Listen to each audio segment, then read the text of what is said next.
el curso de verano con la ponencia que nosotros hemos llamado inaugural, que viene a impartir Daniel Innerarity. Yo creo que Daniel no ha debido de dar una ponencia en en un pueblo tan pequeño desde hace 25 años, ¿no? Luego le presento de manera oficial, pero me gustaría destacar de él que sobre todo es una persona que piensa, y parece una tontería o una obviedad, pero encontrar a alguien que dedica su vida a leer, observar, a conocer la política de cerca, porque él también ha estado en la gestión política, y a elaborar todo lo que ha asumido e intentar hacer incluso a veces proyectos de teoría, como de la teoría democrática compleja, y sobre todo hacerlo después de una larga elaboración de una manera sencilla. A mí nada más me parece más envidiable en este mundo que la gente que llega a la sencillez desde la complejidad. No porque no has avanzado más que desde la sencillez, sino porque has decidido, después de un proceso de elaboración, que hacer fácil lo difícil es la mejor manera para comunicarte. Y para mí ese es uno de los grandes logros de nuestro ponente, de Daniel, que está aquí con nosotros, que como ya sabréis es catedrático de Filosofía Política y Social, es investigador del Ikerbasquez, director del Instituto de Gobernanza Democrática, director de estudios asociados de la Fundación Maison des Sciences de l'Homme de Paris, es colaborador habitual en los periódicos del País, La Vanguardia, El Diario, El Correo Vasco, no sé si ahora ya de más. Ha publicado infinidad de libros, los dos últimos con gran éxito de crítica y público, como se dice, sorprendentemente de público también. La política en tiempos de indignación y el nuevo libro que ha sacado hace unas semanas, que es Política para perplejos, y de lo que nos va a venir a hablar Daniel hoy, de la perplejidad. Ha sido acreedor de numerosos premios internacionales, que no voy a repetir aquí, y lo que le repiten en todos los medios, porque es como el titular cuando presentan a Daniel Innerarity, que fue elegido en el 2005 por la revista Le Nouvel Observateur como uno de los 25 grandes pensadores del mundo. Yo creo que realmente se resume la carrera de Daniel Innerarity en que él es fundamentalmente un pensador, y si no lo verán ahora cuando le escuchen en su intervención. Muchas gracias por venir hasta este curso, Daniel, y la palabra es tuya.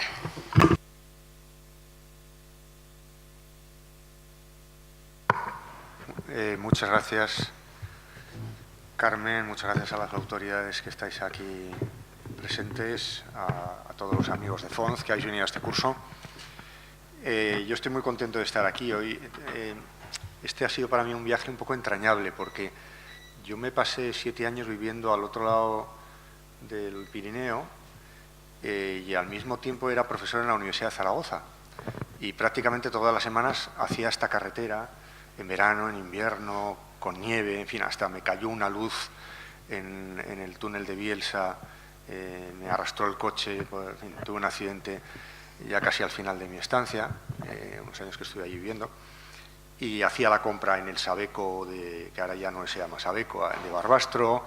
Entonces ha sido una explosión de recuerdos sobre todo en estos últimos kilómetros que venía desde Huesca para acá.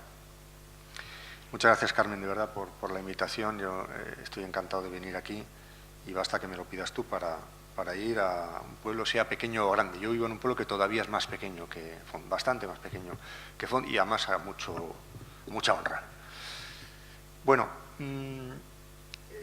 hace unos años escribí un libro que se refería ahora Carmen, que se llama la política en tiempos de indignación, un conjunto de trabajos que hice precisamente en aquellos momentos de la crisis económica, del 15M, y saqué un tipo de conclusiones. Y este nuevo libro responde a otra época que creo que es bastante diferente, y solo han pasado 10 años.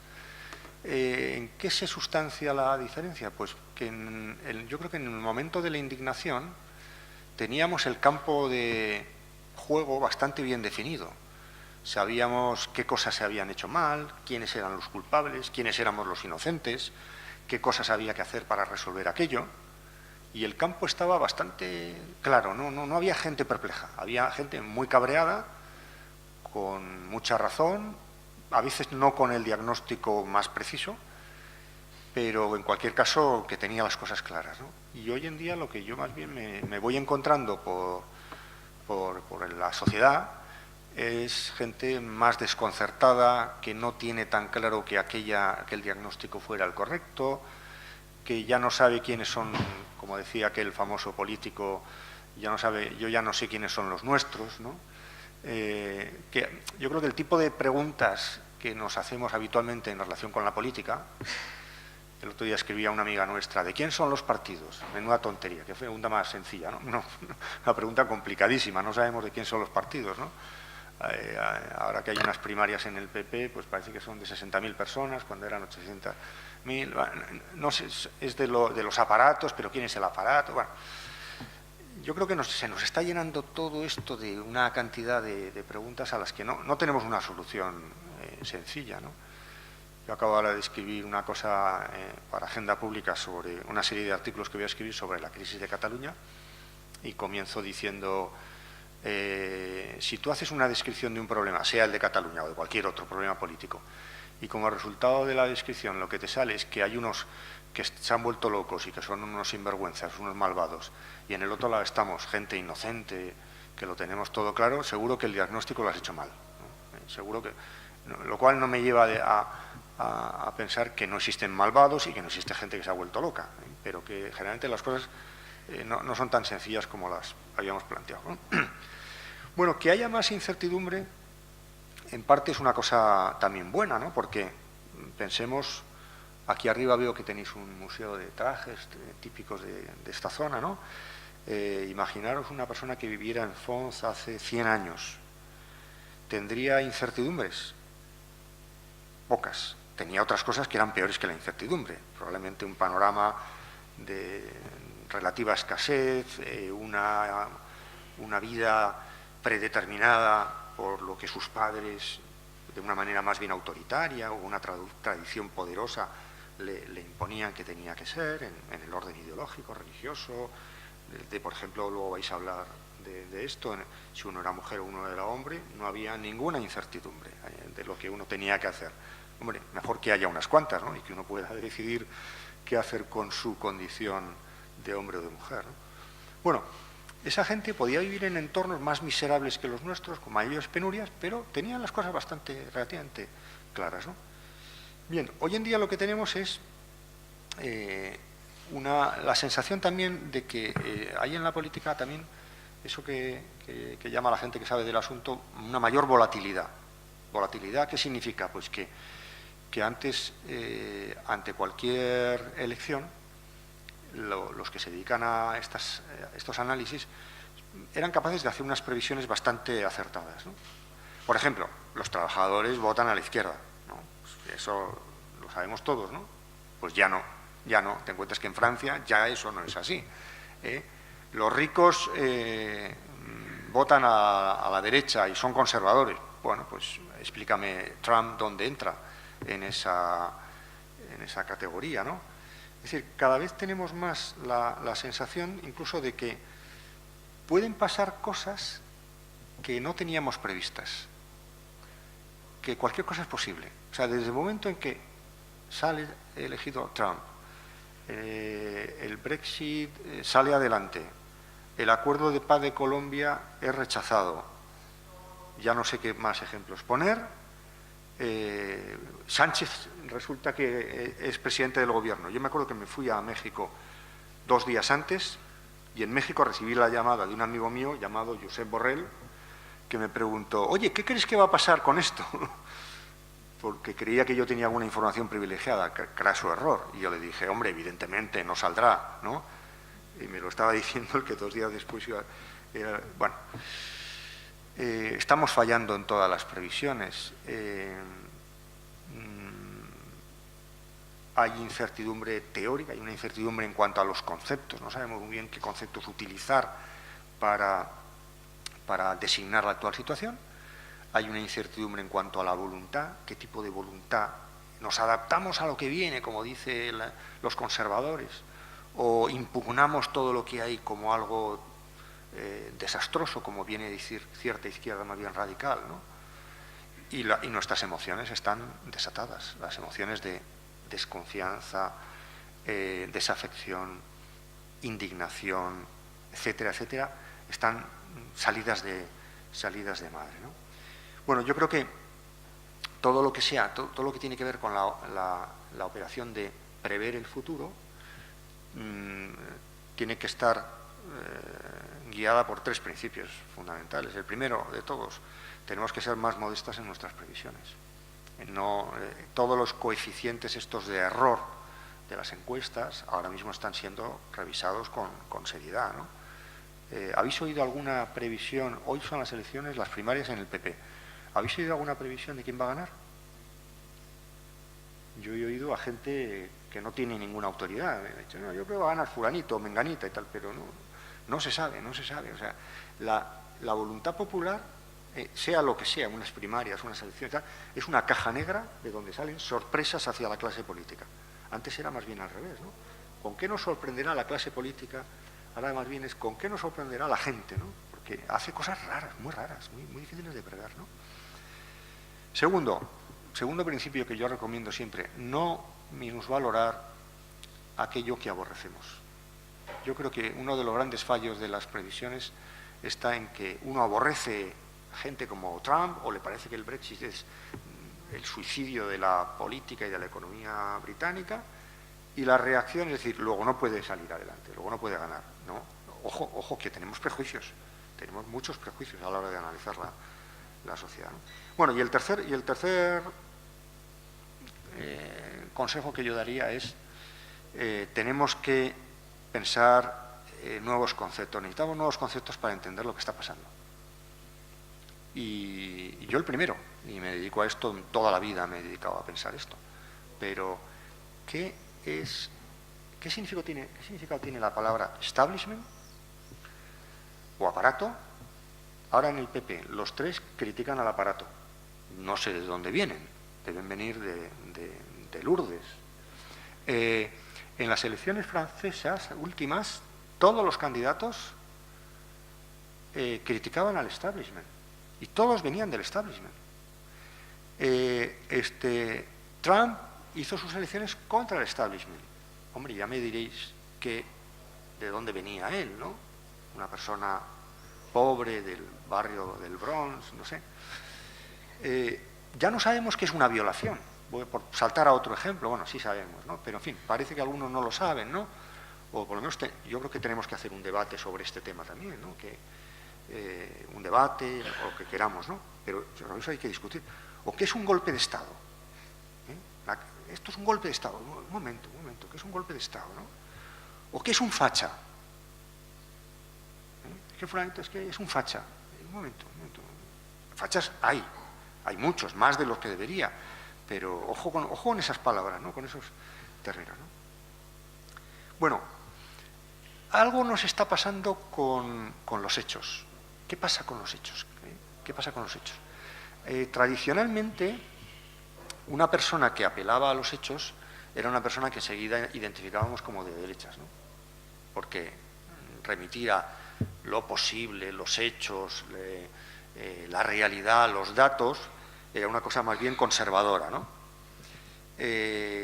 Casi todas las derechas han sido siempre gente que hablaba de la objetividad, de las limitaciones, de la escasez de recursos, por ejemplo. Mientras que las izquierdas, tradicionalmente, por eso a mí, yo ahora me lo estoy pasando también como filósofo, porque estoy viendo que todo esto está cambiando de bando de una manera interesantísima y nos obliga a hacer todo un campo de análisis completamente distinto, ¿no? Las izquierdas eran más bien las partidarias de la utopía, de lo posible, hay otra alternativa, la imaginación, la crítica, ¿no? Que son facultades que parece que no se llevan muy bien con la realidad, ¿no? Bueno, hoy más bien me da la impresión de que son los conservadores los que menos aprecio le tienen a los hechos. Esto en España se vio muy bien con ocasión de los atentados de Atocha. A partir de entonces la derecha en España se hizo enormemente creativa, ¿no? Y empezaron con unas teorías de las conspiraciones, la furgoneta Kangoo, ¿os acordáis? Todo aquello y tal, ¿no? En estos viajes que hacía yo desde Francia hasta aquí, claro, eran viajes de 4 horas y media, atravesando los Pirineos, yo me aburría mucho en el coche, no había manera, no había transporte público, yo venía en coche, y para que no me entrara el sueño ponía la radio. Y en aquella época, qué mayor se va haciendo uno. En la radio estaba en la SER Iñaki Gabilondo. Iñaki Gabilondo es un tío estupendo, amigo mío, pero a mí me aburría mucho porque decía más o menos lo que yo ya sé o con lo que yo simpatizo, ¿no? Y entonces yo decidí que en cuanto me entraba un poco el sueño, pues por allá, por esta zona más o menos, ya al final del viaje, a mí yo lo que había que poner era a Jiménez Los Santos, que Jiménez Los Santos te mantiene. De hecho, le he venido escuchando un rato ahora, porque he perdido la SER y ha saltado no sé cuál es la radio en la que habla él, y ya he visto que apoya a Casado, ya me ha dado alguna clave para saber cosas que pueden pasar, ¿no? Y por qué lo hace, ¿no? Bueno, era apasionante, yo entraba en un mundo de ficción, era entrar en una concepción de lo que estaba pasando, de una gran imaginación, realmente una gran novela.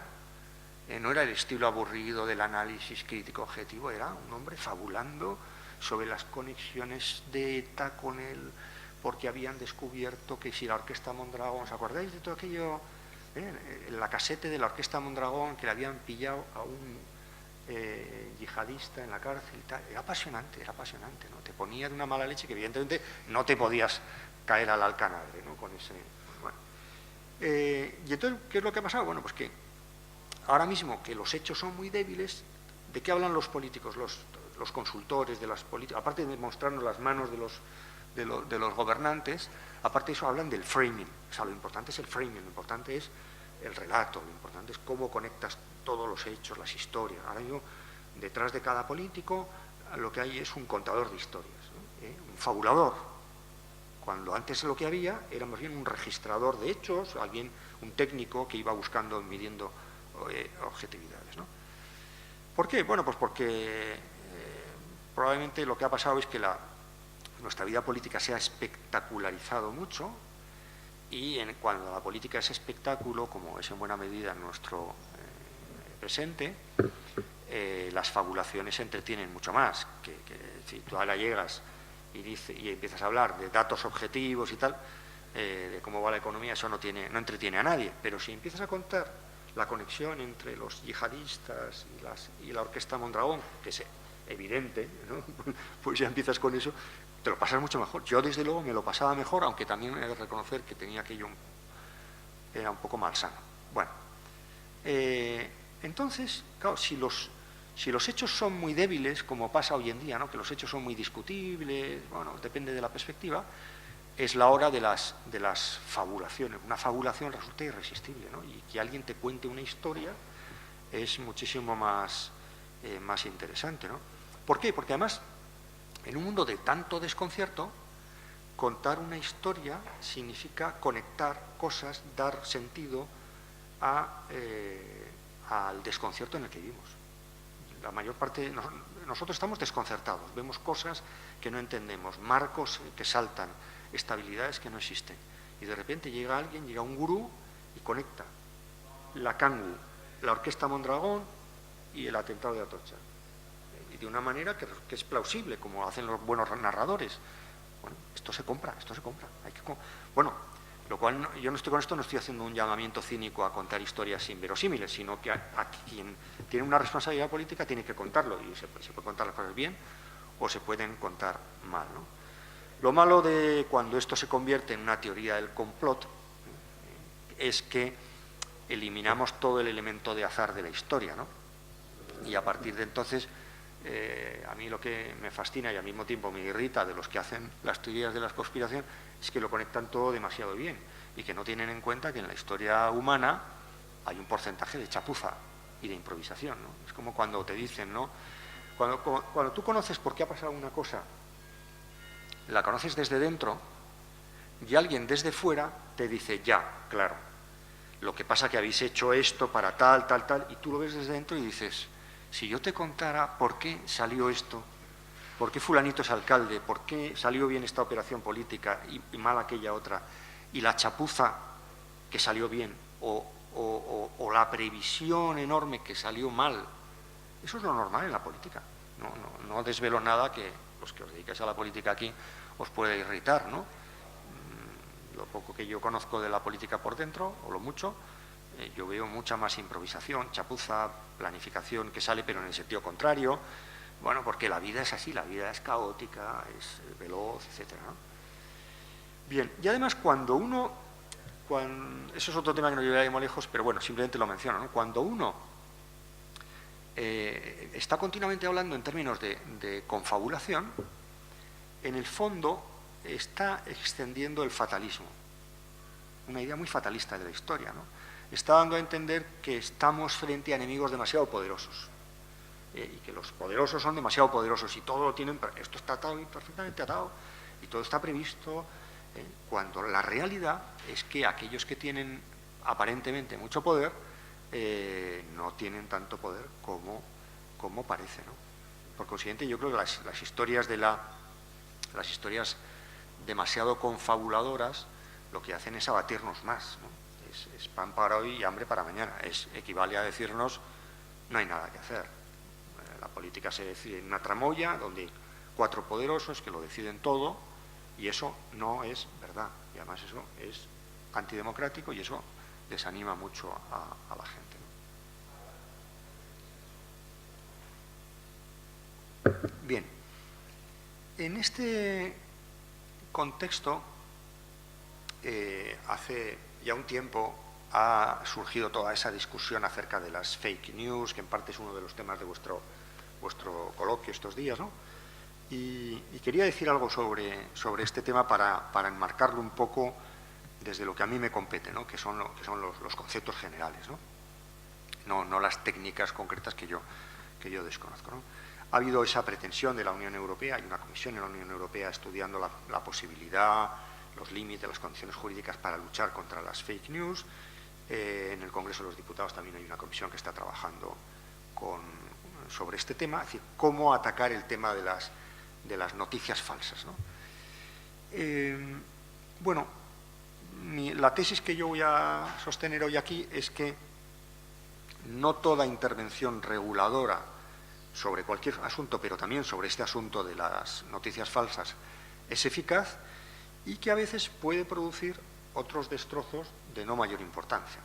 Que a veces uno intenta arreglar un problema y crea 17 más. Y con el tema de las fake news uno puede intentar arreglar un problema y crear otro problema muy grave que ahora voy a mencionar, porque yo tengo un cierto escepticismo respecto de la lucha contra las noticias falsas, ¿no? En primer lugar, lo primero que yo quería llamar la atención es sobre el cambio cultural que ha habido en unos pocos años. En unos pocos años, en relación con el tema de la red y con el tema de Internet, ha habido un cambio realmente curioso. Hace, no sé, 5, 6, 7 años estábamos hablando de la inteligencia distribuida. Qué bien esto de Internet, porque es la inteligencia distribuida.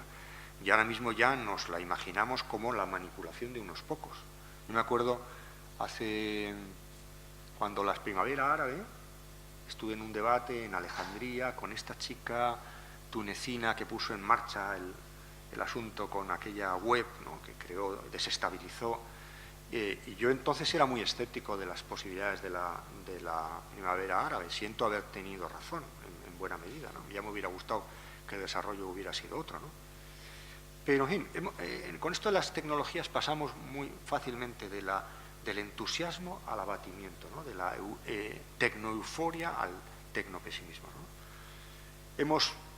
La red hasta hace muy poco, era un sitio de voluntarios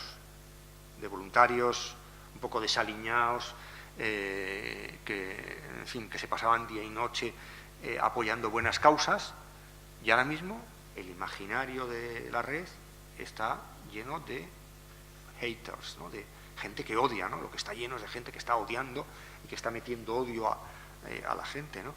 Nos ha parecido que era un mundo de colaboración, ahora nos parece que es un mundo de conspiración, ¿no?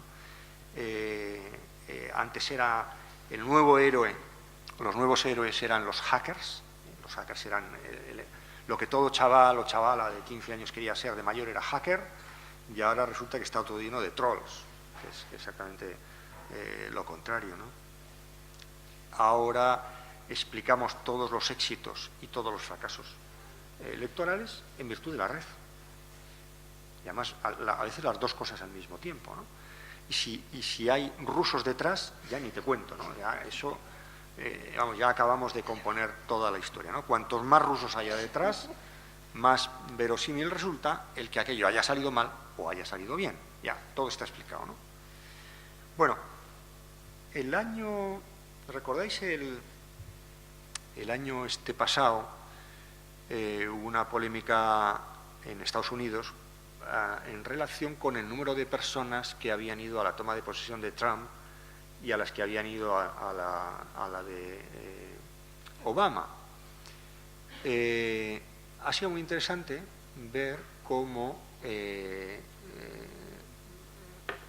un personaje como Trump, al que he tenido que soportar 6 meses que he vivido en Washington precisamente este año pasado, me hubiera querido venir aquí con una camiseta que pusiera "Yo sobreviví los 6 primeros meses del mandato de Trump", ¿no? Hubiera sido... Bueno, Trump negaba, vamos, como si fuera una evidencia, que hubiera habido más personas en la toma de posesión de Obama, cosa que era evidente, ¿no? Y ha habido 2 periódicos, especialmente 2 periódicos, el Washington Post y el New York Times, que se han dedicado a crear una unidad de fact-checkers, es decir, periodistas que se dedican a que cuando hay un discurso, cuando hay una apelación a una realidad, bueno, pues aquí tenemos la foto, que Obama dice que habla de la avalancha de mexicanos que están entrando en la frontera sur de Estados Unidos. Bueno, aquí una estadística de cómo la curva de entrada de mexicanos ilegales en Estados Unidos lleva 12 años bajando sistemáticamente, ¿no? Y él habla de avalancha. Ya. Aquí ponemos, enfrentamos una opinión, una propaganda, a un chequeo de datos, ¿no? Esto ha sido imitado en muchos periódicos, muchos medios de comunicación, una de cuyas virtudes ha sido precisamente la de sacar a la luz que hay hechos que ponen un límite a la capacidad de fabulación y de fantasía de los líderes políticos, ¿no? A mí esto me parece que sí, muy interesante, porque no hay verdadera discusión democrática si no hay una base objetiva. Farage hizo la campaña electoral del Brexit diciendo que en Gran Bretaña entregaba a la semana, no me acuerdo qué dato de cuántos millones de libras a la semana a la Unión Europea. Cuando sale el Brexit, lo primero que le preguntan a Farage es: ¿a partir de qué momento vamos a empezar a recibir esa parte que estábamos entregando de más? Y Farage cínicamente dice: no, los cálculos no estaban bien hechos, ¿no? Bueno, ¿qué es esto, no? O sea, probablemente si hubiéramos tenido unos datos buenos, precisos, acerca de el dinero que nos cuesta, siendo eso no muy importante, porque no es el núcleo de la cuestión, ¿no? Pero bueno, es un dato interesante, ¿no? O podemos adoptar nuestra posición en relación con la inmigración de una manera o de otra si sabemos el dato o lo que sea, ¿no? Es decir, o es bueno saber que Obama nació en Estados Unidos, porque el entorno de Trump difundía en las redes la maledicencia de que Obama había nacido en Kenia. Por cierto, un asunto relevante, porque no puede ser presidente de los Estados Unidos nadie que no haya nacido en Estados Unidos. Puede ser negro, amarillo, naranja, como en este caso actual, pero tiene que haber nacido en Estados Unidos. Es el único requisito. Puede ser hispánico, pero nacido en Estados Unidos. Bueno, pues aquello se difundía y probablemente hubo gente a la que aquello le llevó a votar en una determinada dirección. Por tanto, ¿que los hechos son importantes en política? Sin ninguna duda. Me parece que es algo indudable. Y creo que si las referencias son completamente falsas, no tenemos una verdadera discusión democrática, una buena discusión democrática. Ahora bien, ¿la política es una discusión acerca de hechos? No. La política es una discusión que sobre la base de unos hechos discute acerca de interpretaciones acerca de esos hechos. ¿España nos roba? Pues depende, ¿no? Vamos a discutirlo, ¿no? O sea, se puede discutir sobre las balanzas fiscales y tal, mucho, pero al final siempre hay una interpretación de esa realidad, ¿no? Yo creo que tenemos una relación con la verdad. Ahora quisiera decir algo sobre la relación de la política con la verdad. en esta recta final ya de mi intervención. Nuestra relación con la verdad, por supuesto que tenemos que decir la verdad. O sea, yo no vengo aquí a decir que la verdad en política no existe y que esto no tiene ninguna importancia. Pero nuestra relación con la verdad, la relación con la verdad en política es más compleja de lo que a veces nos suelen dar a entender. Hace unos años, cuando se hizo la ley de transparencia en Madrid, me llamaron a la Comisión Constitucional y yo les dije a los que estaban allí reunidos, dije, no, si ustedes no nos están mintiendo, alguna vez sí, pero el problema no es que nos mientan, o sea, el problema, a veces damos a entender como que el problema de la política es que los políticos saben una cosa y no nos la cuentan. Y si nos la contaran, estaría todo solucionado. No, a veces lo que pasa es que los políticos no dicen nada, porque no tienen nada que ocultar. O, por ejemplo, como está pasando también, es uno de los efectos que tiene la hipervigilancia sobre los políticos. ¿Qué pasa con los políticos? Que cuando está el micrófono delante no dicen nada. Y a veces cuando no se dan cuenta y hay un micrófono que graba, es entonces cuando dicen la verdad. O que buscan una tramoya para comunicar, porque la hipervigilancia sobre los políticos le acartona su manera de hablar, ¿no? Bueno, lo que quiero decir es que la mayor parte de las cosas que se dicen en la esfera pública, que dicen los políticos en el espacio público, no es chequeable, no se refiere a hechos objetivos. Una parte sí, pero la mayor parte no. Es decir, la verdad no es, la verdad en general y la verdad en política todavía mucho menos, no es chequeable, no es el reflejo de una objetividad, sino la interpretación de esa objetividad. ¿Estamos saliendo de la crisis? Pues depende. Si yo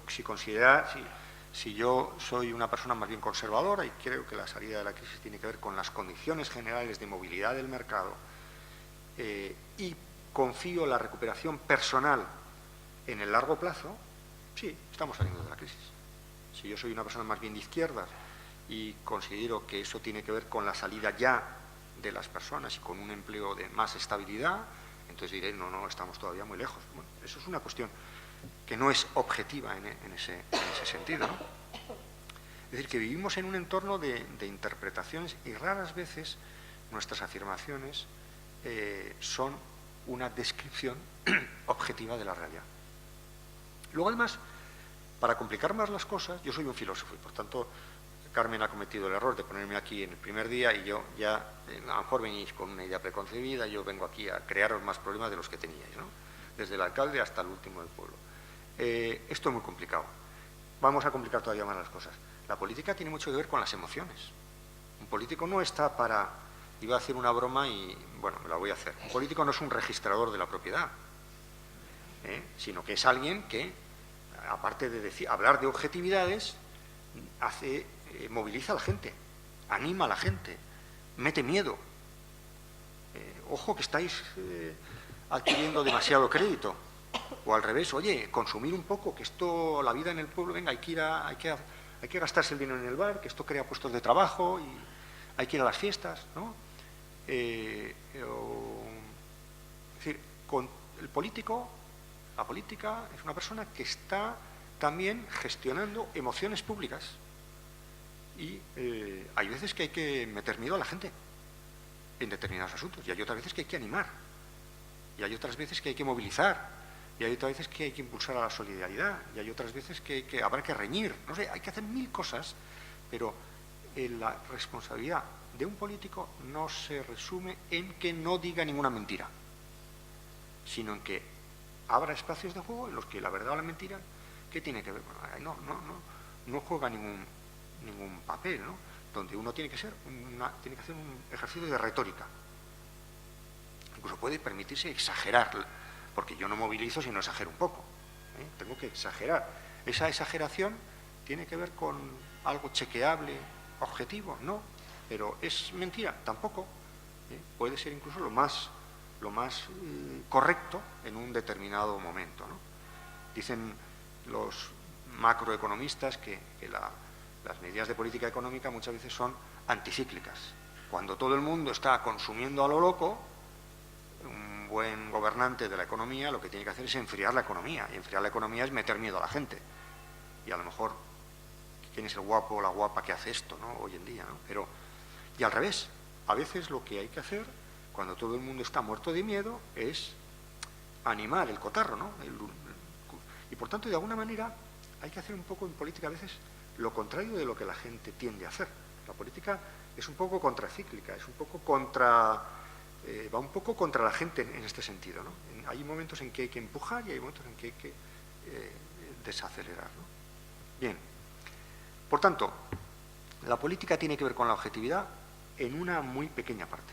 Esa pequeña parte es muy importante, pero no es lo único. La política es un régimen de opinión y no un conjunto de enunciados buscando una ratificación científica.